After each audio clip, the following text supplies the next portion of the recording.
Let me describe a person to you. This person checks their bank account multiple times a day. They know exactly how much they're spending on coffee, on subscriptions, on groceries. They've read articles about compound interest. They understand intellectually that saving money is important. They've even calculated how much they'd have in 10 years if they just put away $300 a month. And yet, at the end of every single month, there's almost nothing left.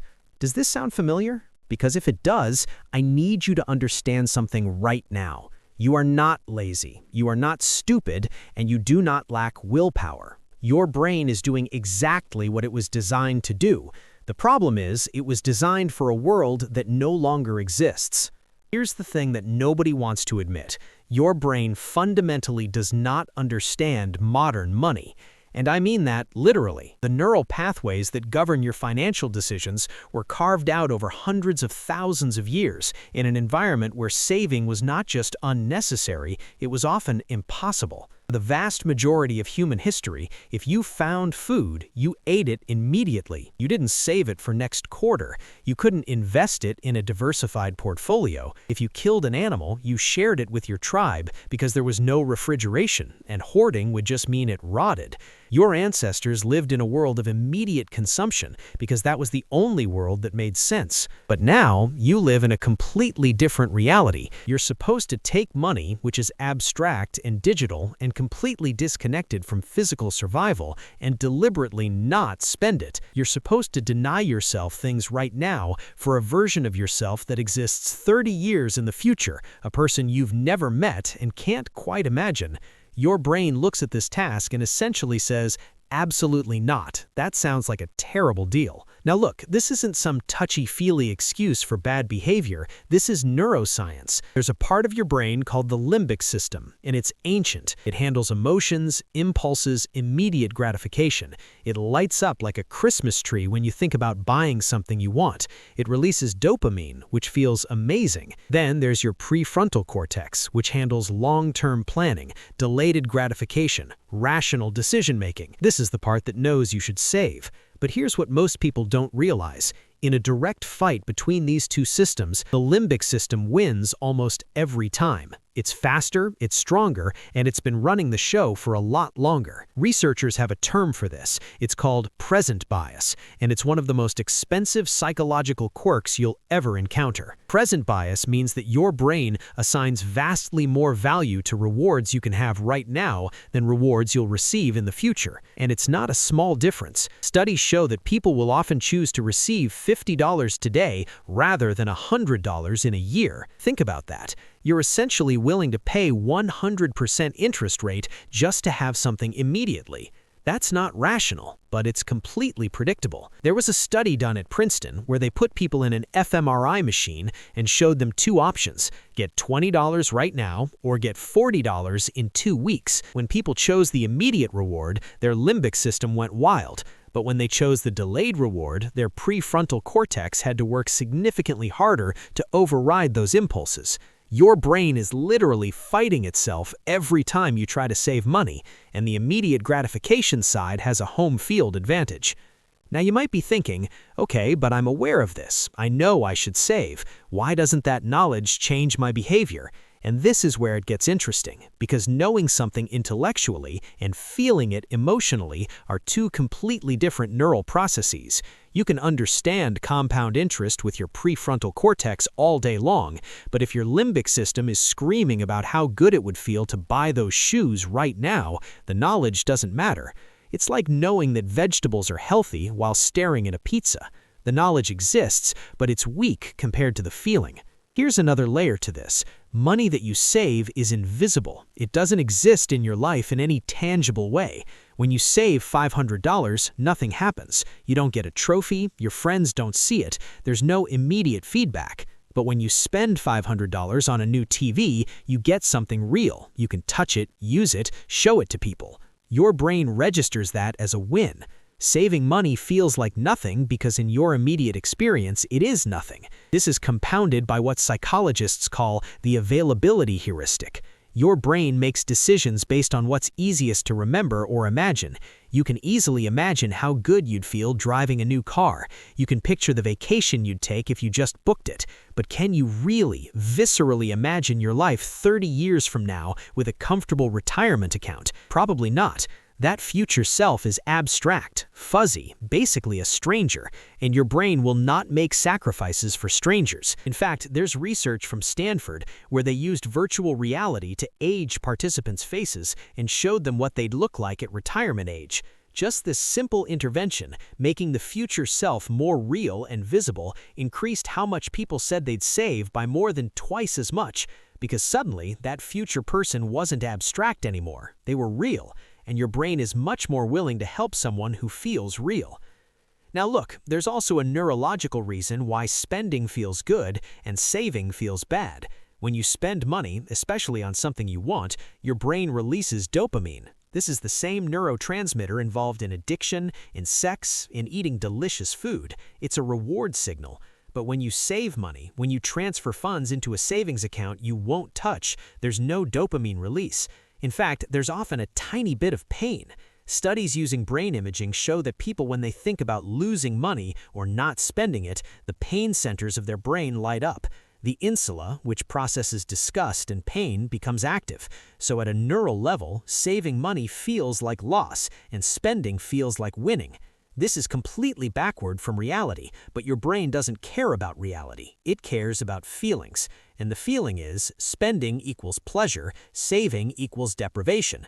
This is why all the advice that says just spend less or just save more is useless. It's fighting against millions of years of evolution with nothing but willpower. And willpower is a terrible tool for this job. Willpower is a limited resource. It depletes throughout the day. By evening, after you've made hundreds of decisions and resisted dozens of impulses, your prefrontal cortex is exhausted, and that's exactly when the limbic system makes its move. That's when you order takeout even though you have food at home. That's when you add things to your cart at midnight. Your brain is tired of fighting itself. And then there's the social dimension, which makes everything worse. Humans are deeply social creatures. We are hardwired to care about our status within our group, and in modern society, status is often signaled through consumption. You see someone with a nice car, a beautiful apartment, expensive clothes, and your brain interprets that as, this person is winning. And if you're not displaying similar signals, your brain worries that you're losing. This happens subconsciously. You might consciously know that person is in debt, that they're living paycheck to paycheck, that their finances are a disaster. Doesn't matter. The primitive part of your brain just sees the signals and feels the anxiety of falling behind.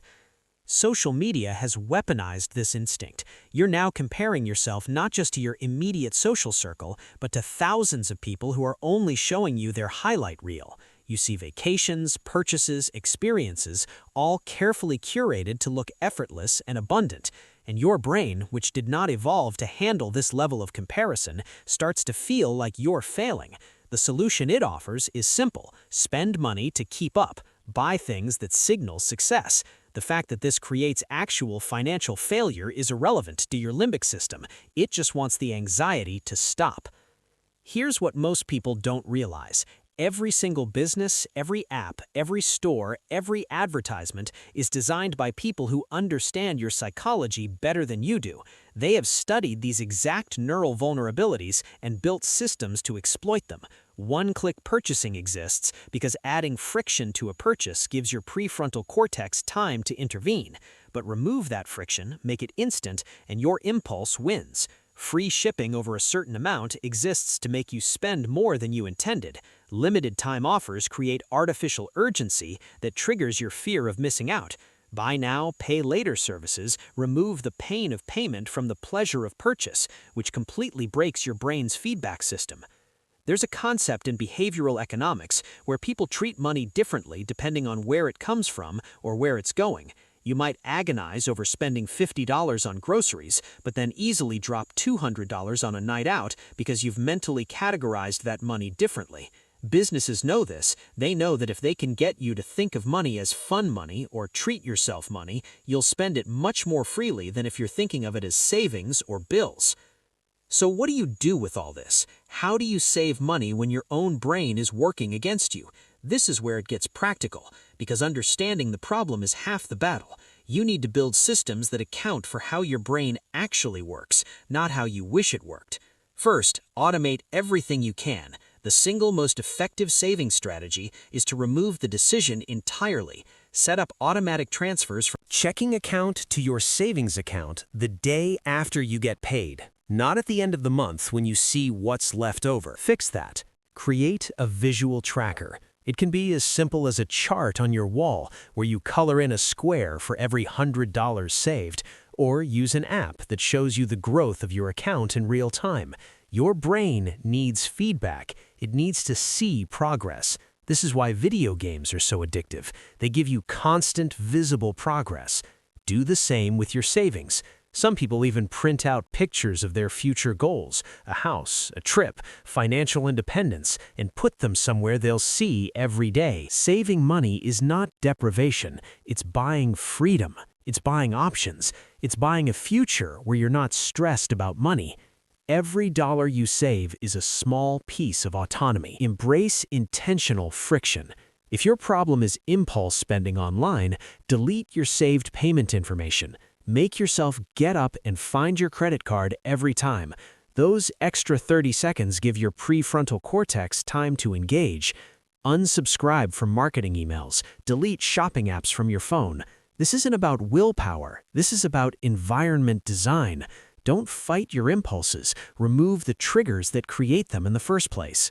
Tell people about your savings goals. Make them public. Your brain cares about status, so leverage that.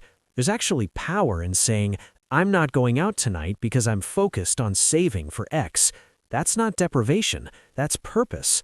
Find communities online or in person of people who are on a similar path. Let's say you're 25 years old. If you save $300 per month and invest it in a low-cost index fund averaging 7% annual returns, by the time you're 65, you'll have over $900,000. That's from just $300 a month. That's less than most people spend on eating out and subscription services combined. But here's the critical part. If you wait until you're 35 to start, you'll have less than half that amount. You'll have about $450,000. You waited 10 years and it cost you $450,000. That's not because you saved less money. Over the 30 years from 35 to 65, you'd actually save more total dollars than you would in the 40 years from 25 to 65. But you'd end up with half as much. That's compound interest. That's time. And your brain, with its present bias, cannot naturally grasp this difference. You cannot permanently fix your brain. You will always have present bias. You will always feel the pull of immediate gratification. You will always have to fight against these impulses. But you can build a life where the fight gets easier, where the systems you've put in place do most of the work, where your default behaviors align with your long-term goals instead of fighting against them. This isn't about becoming a different person. It's about becoming a person who understands themselves and designs their life accordingly. Your brain hates saving money because it's doing exactly what it evolved to do: prioritize immediate survival and immediate rewards. But you live in a world where long-term thinking is the only thing that actually creates security and freedom. That mismatch is the challenge, and meeting that challenge requires you to stop relying on motivation and start building systems: automation, visibility, reframing, friction, community. These aren't hacks. These are tools that acknowledge reality and work within it. The uncomfortable truth is that financial success is mostly about behavior, not knowledge. You already know you should save. Everyone knows. But knowing doesn't change anything. What changes things is creating an environment where the right behavior is automatic, where the path of least resistance leads towards your goals instead of away from them. Do that, and your brain stops being your enemy. It becomes, if not an ally, at least a neutral party. And that's all you need. Because consistency, even imperfect consistency, compounded over time, is the most powerful force in personal finance. If you found this valuable, subscribe for more psychology-driven money content, and let me know in the comments, What's the biggest mental battle you face with saving money? I read every comment. Now go build a system. Your future self is counting on you.